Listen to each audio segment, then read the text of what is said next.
Dans 3 jours, nous n'aurons que ce mot-là à la bouche, celui que nous allons nous souhaiter en grande quantité pour 2014. Le bonheur, c'est l'aspiration ultime dans des périodes pas toujours très gaies. Alors pourquoi est-ce la valeur absolue? Qu'est-ce qu'être heureux? Est-ce que c'est inné ou est-ce acquis? Bonsoir Frédéric Lenoir. Bonsoir. Merci d'être avec nous. Vous êtes philosophe, sociologue, historien des religions. Et le bonheur est l'un des thèmes centraux de votre réflexion de ces dernières années. Pour preuve, votre dernier ouvrage, Du bonheur, un voyage philosophique, qui a été publié chez Fayard, s'est écoulé en 1 mois et demi à 130 000 exemplaires. J'imagine que c'est aussi un signe. Première question, d'abord, est-ce que tout le monde aspire à être heureux? Est-ce que tout le monde recherche le bonheur? Je crois qu'il faut distinguer deux choses. Je crois qu'il y a une aspiration universelle de tout être vivant à se réaliser selon sa nature propre, c'est-à-dire à s'épanouir. Et ce que Spinoza, le philosophe, disait très justement à travers cette formule, chaque être vivant, chaque organisme persévère, fait un effort pour persévérer dans son être et accéder à la joie. Maintenant, ce n'est pas parce qu'il y a cet instinct qu'on va forcément le réaliser. Et l'être humain est peut-être le seul animal qui est capable de préférer le malheur au bonheur. Et cela pour plusieurs raisons. D'abord, il peut y avoir une souffrance de type névrotique, c'est-à-dire que si on a connu de la maltraitance enfant, on peut s'aborder son bonheur, on peut s'empêcher d'être heureux. Ensuite, on peut préférer le plaisir au bonheur. Et il y a des êtres humains, ils sont nombreux, qui préfèrent l'intensité du plaisir, de la passion, de boire beaucoup et tout, même s'ils savent qu'après, ils seront complètement défoncés, mais ils ont une intensité qui leur donne un sens de la vie très fort, mais ça détruit évidemment un bonheur dans la durée. Et puis la troisième raison, on peut renoncer au bonheur pour des raisons éthiques supérieures. Socrate, Jésus, Gandhi, Mandela ont renoncé à leur bonheur personnel pour une valeur éthique comme la liberté, l'amour, la justice. Alors on va revenir évidemment sur tout ça. Et vous, êtes-vous heureux? Avez-vous une recette du bonheur? Virginie Fichet et Isabelle de Lyon sont allées vous poser la question. Alors Frédéric Lenoir, ce qu'on vient d'entendre finalement soulève un paradoxe. C'est-à-dire que tous les gens qu'on vient d'entendre sont finalement assez optimistes, se trouvent heureux avec des valeurs simples comme la famille, l'amitié, l'amour. Or, on a le sentiment qu'en France, il y a une morosité générale permanente depuis quelques années.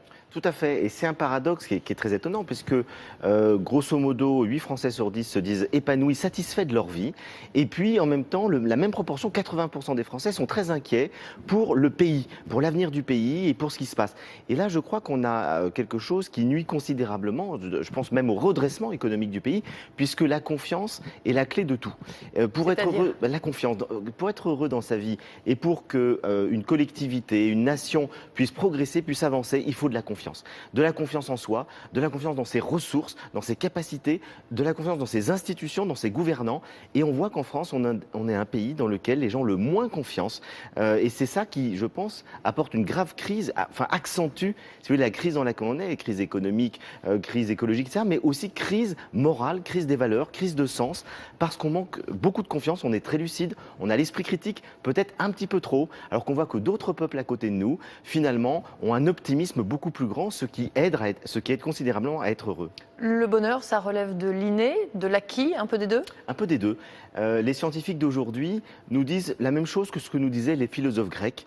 Et c'est ça qui m'a intéressé dans ce livre, de comparer un peu les résultats de la science contemporaine avec celle de la philosophie, à savoir que pour moitié, c'est de l'inné. Donc il y a des tempéraments joyeux. C'est plus facile d'être heureux qu'on a un tempérament joyeux. Il y a des tempéraments plus négatifs, plus pessimistes, c'est plus difficile. Mais la bonne nouvelle, c'est que pour moitié, ça relève de nous, ça relève de nos choix, ça relève de nos attentions, ça relève de notre capacité à regarder les choses positives.